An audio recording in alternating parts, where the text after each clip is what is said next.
Assalamualaikum warahmatullahi wabarakatuh.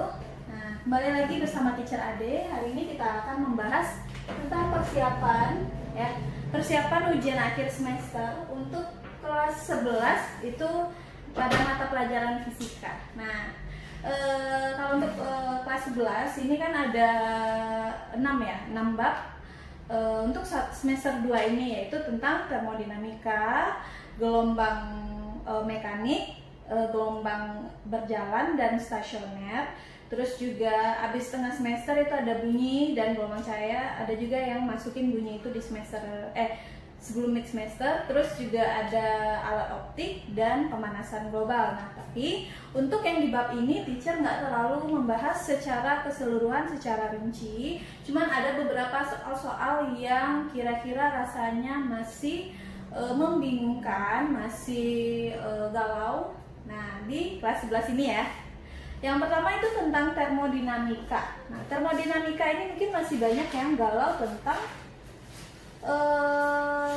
bab ini ya. Jadi bab ini nih, termodinamika itu sebenarnya sambungan dari teori kinetik gas. Nah, kalau di teori kinetik gas itu lebih ke sifat-sifat gasnya itu sendiri, bagaimana kecepatannya dan lain-lain gitu ya. Kalau di sini lebih ke hukum termodinamikanya sendiri. Jadi di situ akan dibahas tentang usaha, terus juga tentang kalor dan tentang energi dalam ya, perubahan energi dalam. Nah, dan selain itu juga akan membahas tentang hubungan antara tiga hal ini. Jadi hubungan antara usaha, kalor dan energi dalam. Terus juga aplikasi dari termodinamika ini sendiri adalah seperti mesin Carnot, mesin pendingin, mesin pemanas dan lain-lain seperti itu. Nah, hari ini teacher akan membahas dulu tentang hal yang sering keluar itu adalah bagaimana cara kita menentukan usaha dari sebuah siklus. Nah, jadi dari sebuah siklus ini misalnya gambarnya seperti ini ya, teacher bikin nomor 1.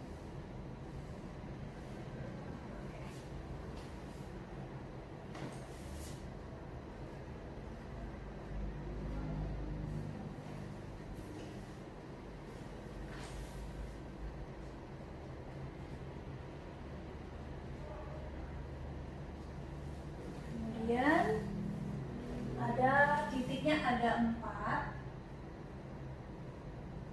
Nah, seperti ini, seperti segi 4 atau persegi panjang ya. Nah, seperti ini. Nah, terus titik yang di bawah itu ada 0,2 dan 1,2. 1,2 ini V-nya dalam liter. Nah, jadi ini adalah grafik tekanan terhadap volume gitu ya. Nah, di sini ada P tekanannya di sini kali 10 pangkat 5 Newton per meter kuadrat. Berarti di sini satuannya itu sudah satuan SI, berarti tidak perlu dirubah lagi. Jadi nanti 0,6 dikali sama 10 pangkat 5 gitu ya. Nah, di sini 0,2 sama 1,2 di volume satuannya masih liter. Satuan liter itu belum SI. SI ingat satuan internasional. Jadi kalau setiap kita mengerjakan segala sesuatu di dalam fisika, kita harus menyelesaikannya atau melihat satuannya itu dalam satuan SI ya. Kecuali di soal yang mintanya dalam liter gitu. Nah, tapi cek lagi di soal gitu ya. Nah, ini harus selalu diperhatikan, ini liter itu sama dengan sentimeter kubik ya. Jadi liter itu sama dengan sentimeter kubik. Liter sama dengan desimeter kubik. Nah, kita mintanya dalam meter kubik ya. Liter itu 1 liter sama dengan 1 desimeter kubik ya. Berarti kita kan maunya ini dalam meter kubik. Berarti yang di sini harus dijadikan dikali 10 min 3 meter kubik ya. Itu selalu harus dijadikan ke meter kubik gitu. Nah, sekarang kita masuk ke pertanyaannya. Yang ditanyakan adalah berapa usahanya. Berapa usaha dari siklus tersebut dalam joule ya, satuannya dalam joule. Oke, nah kalau ada gambar seperti ini dan dia dalam bentuk siklus ya, berarti usahanya hanya berada di dalam siklus ini. Nah, seperti ini. Ini siklus. Jadi siklus itu gambarnya seperti apa? Panahnya itu selalu berkesinambungan terus-menerus seperti itu dalam bentuk putaran gitu ya. Nah, berarti di sini usaha bisa kita cari dengan cara luas grafik. Nah, luas dari bentuknya tadi. Misalnya kalau ini segitiga berarti segitiga. Kalau misalnya ini segi 4 berarti segi 4, persegi berarti persegi, persegi panjang berarti persegi panjang ya. Berarti luasnya adalah luas persegi panjang. Nah, kalau luas persegi panjang berarti panjang kali lebar. Di sini ada 2 angka, berarti kita kurangi dia. Jadi ini adalah 1,2 dikurang 0,2, dapatnya 1 ya. Kalau yang di sini kita kurangi juga, berarti 0, di sini ya 0,6 dikurang dengan 0,4, hasilnya adalah 0,2. Oke, berarti panjangnya 1 ya, 1 kan, dikali dengan 10 min 3 meter kubik dikali dengan panjang, dan nih lebar lagi, lebar berarti 0,2 kali ini ya 10 pangkat 5 Newton per meter kuadrat. Oke.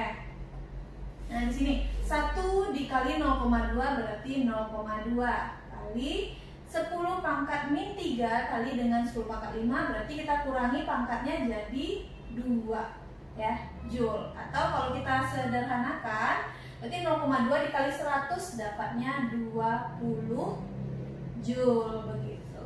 Oke, sampai di sini oke ya. Kita lanjutkan ke soal selanjutnya.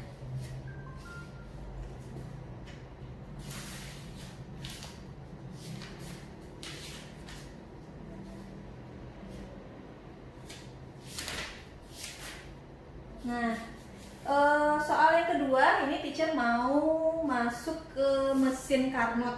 Nah, mesin Carnot misalnya gambarnya seperti ini. Gambar grafik ya, biasanya dia dalam bentuk grafik seperti ini. Nah, seperti itu.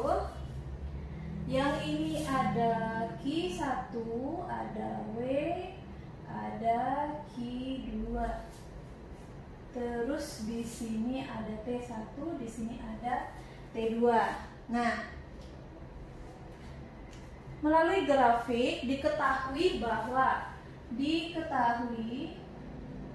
T1 kita adalah 627 derajat Celcius, T2 kita adalah 447 derajat Celcius, dan W adalah 4 kali 10 pangkat 4 Joule.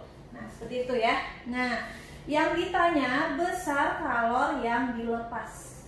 Nah, di sini ada kalor yang masuk atau kalor yang diterima. Di sini ada kalor yang dilepas. Ya. Nah, atau kata-katanya di sini menyerap kalor, di sini melepas kalor gitu ya. Di sini teacher tuliskan ya, menyerap kalor, yang di sini melepas kalor. Ditanya yang kalor yang dilepas, yang ditanya ya, besar kalor yang dilepas berarti Q2 yang ditanyakan. Nah, sekarang Q1 kita nggak tahu, tapi T1 dan T2 kita diketahui. Nah, untuk W itu sendiri usaha itu adalah, jawab ya, jawabnya di sini aja. Usaha itu adalah Q1 dikurang dengan Q2. Nah, usaha kita kan 4 kali 10 pangkat 4 Joule. Q1 dikurang Q2. Nah, biar nanti hasilnya adalah Q2, berarti Q1 yang kita jadikan. Berarti Q1 sama dengan 4 kali 10 pangkat 4 Joule ditambah Q2, karena Q2 nya pindah ruas gitu ya. Nah, ini persamaan yang pertama. Oke, sekarang kita punya T1 dan T2. T1 dan T2 udah dalam SI atau belum? Nah, suhu itu satuan SI-nya adalah Kelvin. Jadi di sini harus kita jadikan ke Kelvin. Bagaimana cara menjadikan Celcius ke Kelvin adalah dengan menambahkan 273. 273. Di sini juga ditambah 273. Hasilnya apa ya hasilnya? 27 tambah 273 itu 300, 600 tambah 300 itu adalah 900 Kelvin. Ini 447 berarti 420 tambah 300 720 Kelvin. Kalau misalnya salah dicek lagi ya, karena caranya membayangkan ya. Nah, di sini udah ya, udah masuk. Nah, sekarang kita bandingkan lagi ya. Perbandingan antara kolor dengan suhu itu sebanding. Jadi kalau misalnya kita bandingkan nih T1 per T2 sama dengan Q1 per Q2. Nah, seperti itu ya. Nanti kita masukkan nilai yang ini ke sini gitu. T1 900 Kelvin per T2-nya adalah 720 Kelvin. Oke. Q1 kita masukkan ini 4 kali 10 pangkat 4 ditambah Q2 per Q2. Kalau misalnya ada yang bisa disederhanakan, boleh kita sederhanakan. Bisa dibagi 6. Bisa dibagi berapa ya? Dibagi 6. Mungkin dibagi 6 ini 12, dibagi 6 ini 15 ya. Betul? Masih bisa nih, masih bisa disederhanakan lagi biar enak nanti.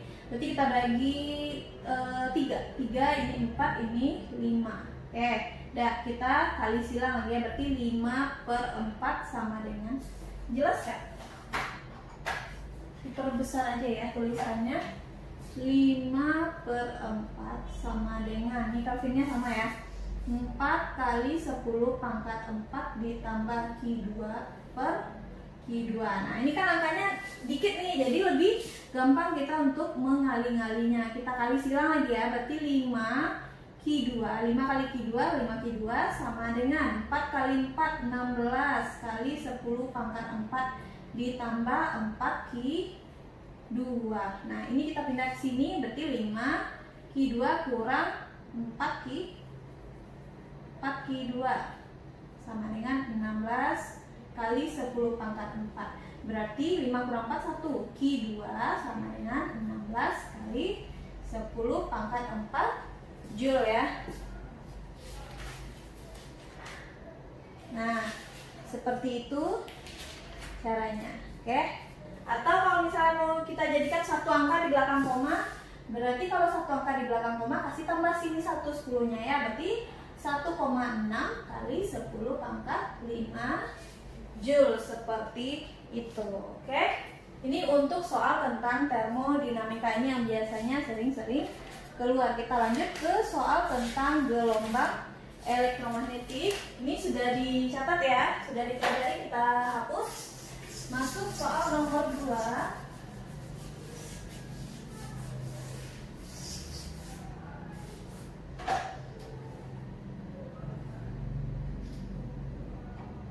Nomor 2, nomor 3 lagi.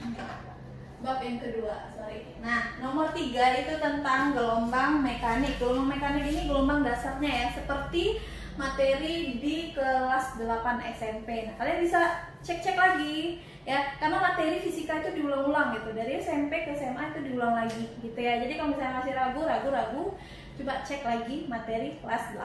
Oke. Nah, di sini teacher mau ngambil soal yang gampang deh. Nah, tentang gelombang transversal ya, gelombang transversal. Di sini ada gambarnya seperti ini. Oke.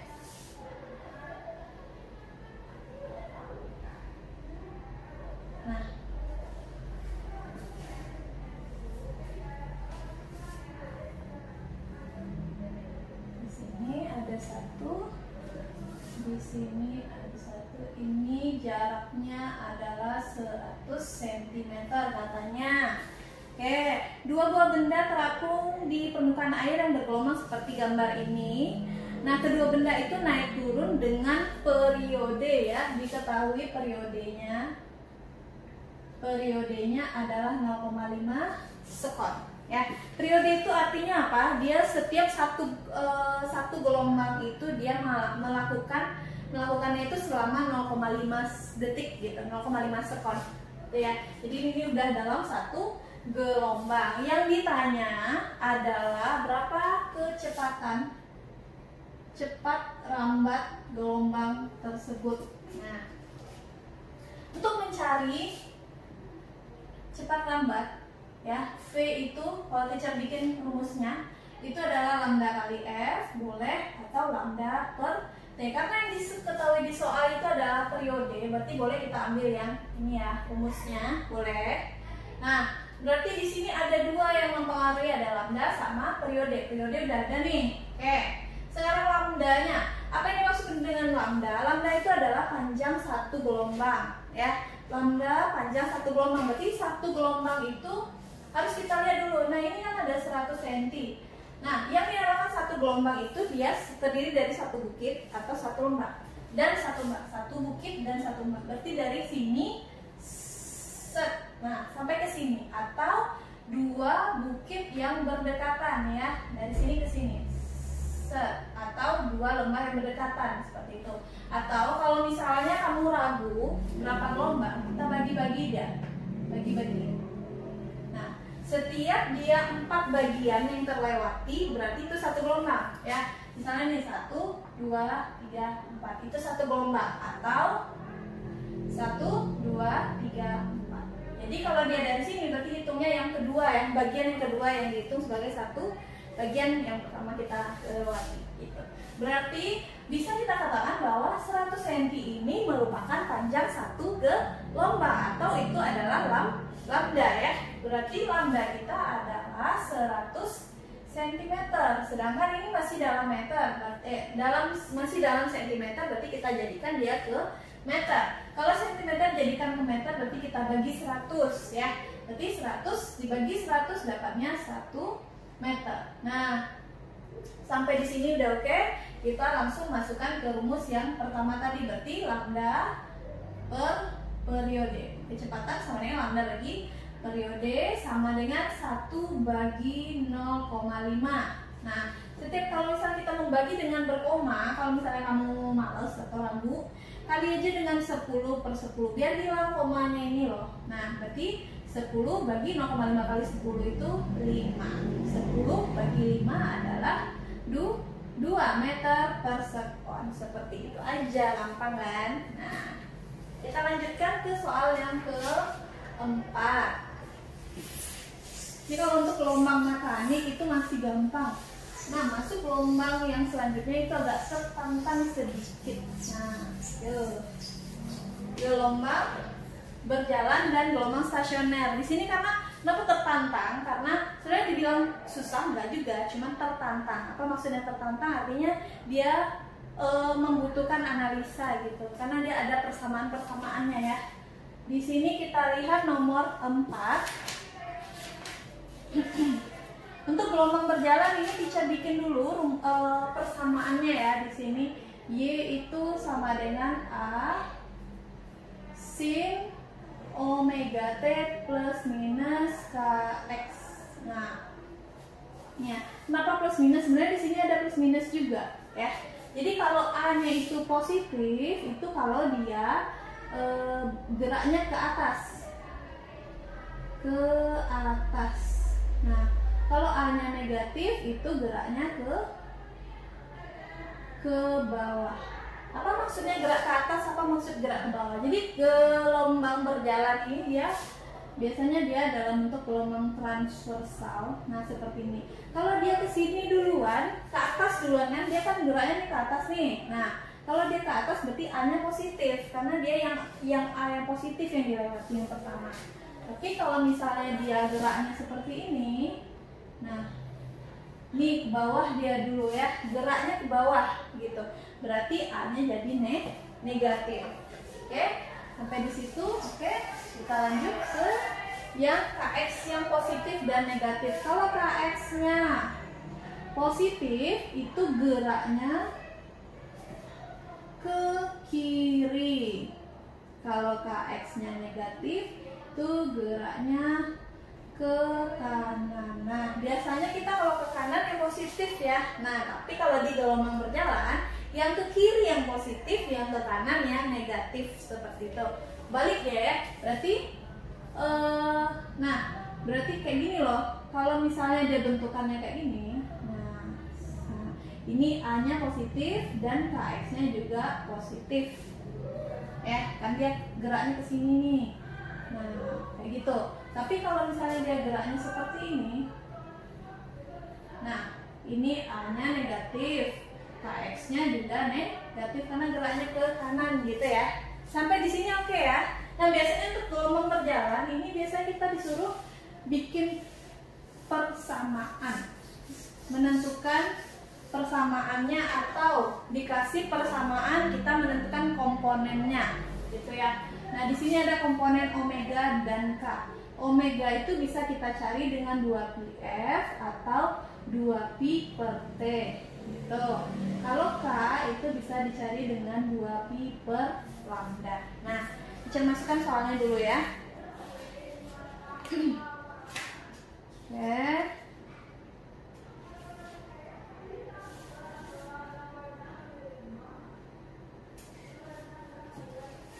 Nah, diketahui aja langsung ya.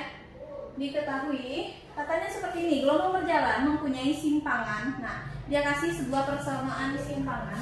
Y-nya adalah 0,05 sin 4 Vt ditambah 20 Vx.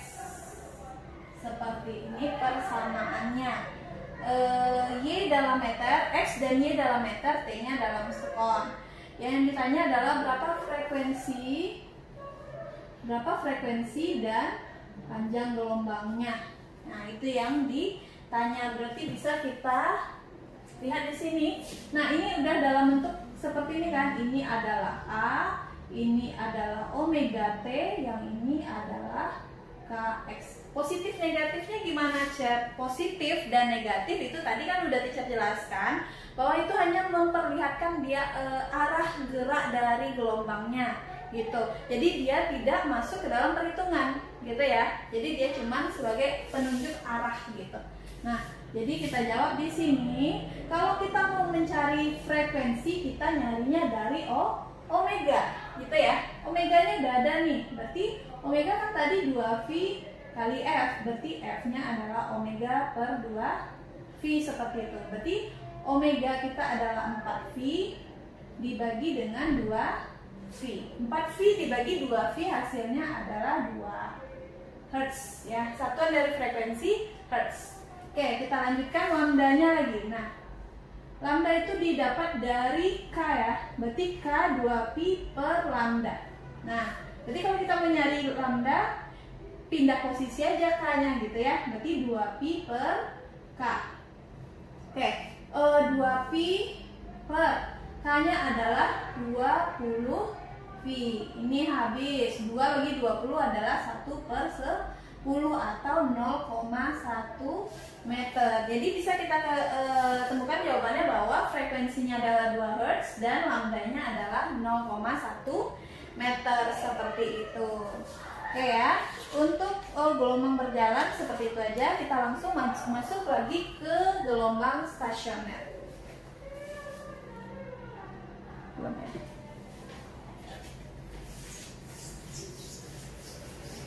Lanjut ke gelombang stasioner nomor 5 lagi ya. Oke, nomor 5 kita lihat kalau untuk gelombang stasioner ini dia terdiri dari 2 ya. Ada 2 gelombang stasioner itu, ada yang dia ujungnya terikat, ada ujungnya bebas. Pernah nggak sih kita nancapkan tali di dinding, terus kita gini-giniin. Nah, seperti itu. Nah, itu akan membentuk gelombang stasioner ya. Jadi dia seperti ini gambarnya. Nah, ini ada ujung yang terikat namanya. Nah, seperti itu.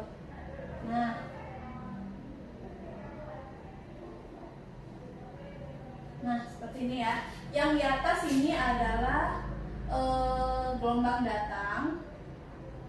Yang di bawah itu adalah gelombang pantulnya. Ya, ini namanya sumber getar. Ini namanya ujung terikat. Nah, ini hal yang penting untuk kita ketahui dulu seperti itu. Ini namanya gelombang stasioner pada ujung terikat ya. Kalau satu lagi tadi kan ada ujung terikat, ada ujung bebas namanya. Nah, kalau ujung bebas dia enggak. Nah, seperti itu. Ya. Jadi dia enggak di ini nggak pas ya, jadi setengah dia di sininya gitu ya. Ini namanya ujung bebas. Ini tadi gelombang pantul, ini gelombang datang, ini sumber getar. Oke, sampai di sini oke. Nah, biasanya gelombang stasioner ini yang sering keluar itu adalah menentukan simpul dan perut. Oke. Nah, di sini harus dibedakan dulu yang mana simpul, yang mana perut. Simpul ini disimbolkan dengan S, perut disimbolkan dengan P. Yang perut seperti apa? Nah, ya kan? Yang menonjol. Nah, berarti yang kayak gini nih menonjol nih kan? Nah, seperti ini. Ini P1, P2, P3, P4 dan seterusnya seperti itu. Kalau di sini P-nya P1, P2, P3, P4. Ini maaf ya gambarnya kurang bagus, kurang rapi ya, karena bikinnya itu enggak itu tangannya agak kurang lurus gitu ya. Nah, kalau itu namanya perut ya, perut itu yang menonjol gitu, yang di atas ya, puncak-puncaknya gitu. Nah, kalau simpul itu adalah perpaduan. Nah, persatuan Indonesia, persatuan antara gelombang yang datang dengan gelombang pantul gitu. Ini gelombang datang nih, gelombang pantul nih. Nah, jadi dia dalam bentuk seperti ini. Ini namanya ini S1, ini simpul 2, simpul 3, simpul 4, simpul 5 dan seterusnya. Itu ya, nyambung nih. Simpul 6. Simpul 7 ya di sini. Simpul 7. Nah, kalau di sini, aduh ini nggak pas ini. Nah, di sini ya, simpul 1, simpul 2, simpul 3, simpul 4, simpul 5, simpul 6, simpul 7. Oke. Nah, kalau dari gambar kelihatan ya. Nah, di sini biasanya dia disuruh mencari berapa jarak simpul kesekian dari ujung terikat misalnya, atau berapa jarak simpul kesekian dari sumber getar seperti itu. Nah, kita lihat dulu satu-satu. Kalau misalnya namanya dia ujung terikat, nah kita bagi ya. Gimana kita bikin?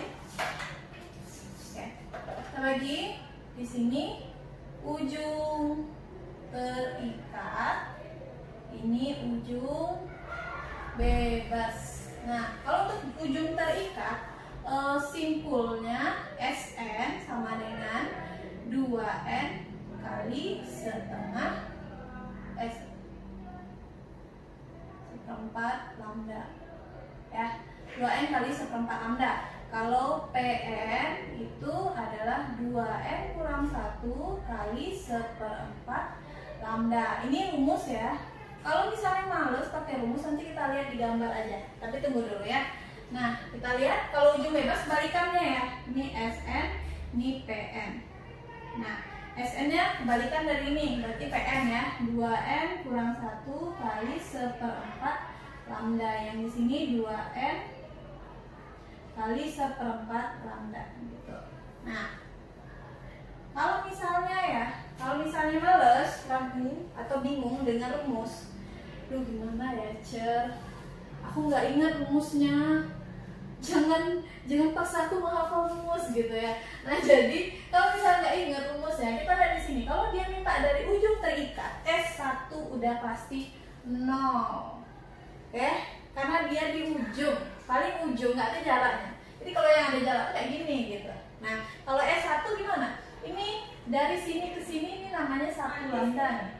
Nah 1 lambda ya, 1 lambda. Kalau dari sini ke sini gimana? Nah ini namanya setengah lambda. Jadi dia kelipatan setengah.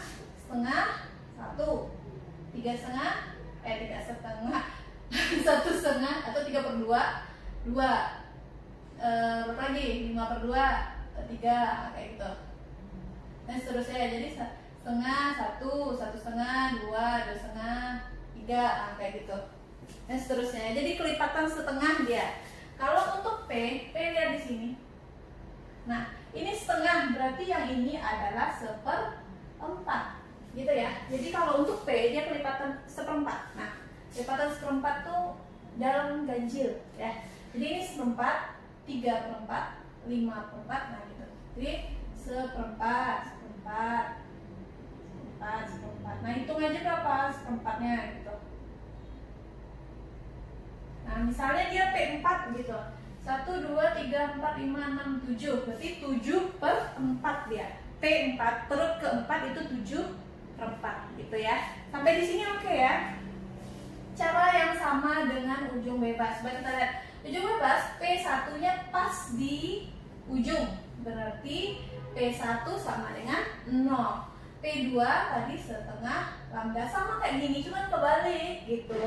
Kalau di sini S-nya yang kayak gitu kelipatan setengah, kalau di sini P. Kalau di sini S-nya apa? Kalau di sini P-nya yang 1/4 kelipatan 1/4, di sini bagiannya S gitu. Oke ya? Sampai di situ oke. Kita masuk ke soal untuk gelombang stasioner ini. Oh ya, istilah lain dari gelombang stasioner itu adalah gelombang diam atau gelombang berdiri ya. Dia nggak berjalan gitu. Bedanya itu aja, satu berjalan, satu diam atau satu berdiri gitu ya.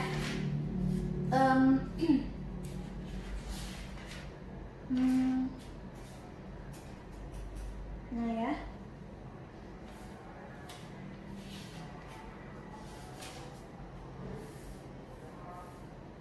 di sini ya, lihat dulu.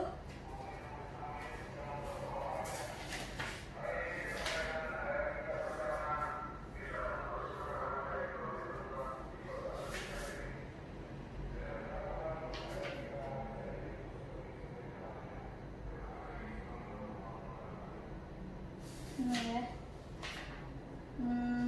nah ini diketahui nomor berapa lagi? 5 ya. Diketahui katanya seutas tali digetarkan dengan frekuensi 10 Hz. Ya, bisa bikin diketahuinya aja langsung. Frekuensi 10 Hz. Nah, terus katanya apa lagi? Sehingga terjadi gelombang yang merambat dengan kecepatan 4 meter per sekon.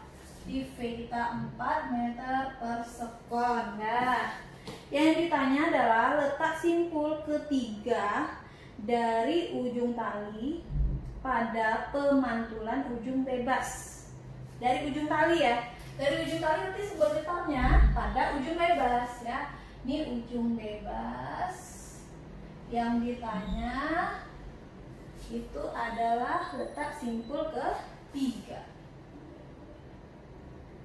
dari ujung tali atau sumber getar. Jadi kalimat itu harus dipahami ya, harus dipahami dengan betul-betul gitu loh. Jadi kalimat itu kadang diputar-putar, jadi kalian tuh pusing gitu. Apa lagi nih gitu kan? Jadi sebenarnya tuh kayak dipermainkan tapi gimana ya gitu, kayak diusil-usilin gitu loh. Nah, jadi kita yang penting itu adalah konsep harus paham gitu ya. Nah, kita lihat lagi ujung bebas tadi gimana. Coba kalau misalnya lupa Cer, gimana nih? Udah bikin lagi, udah gitu. Nah, ya udah. Nah, ini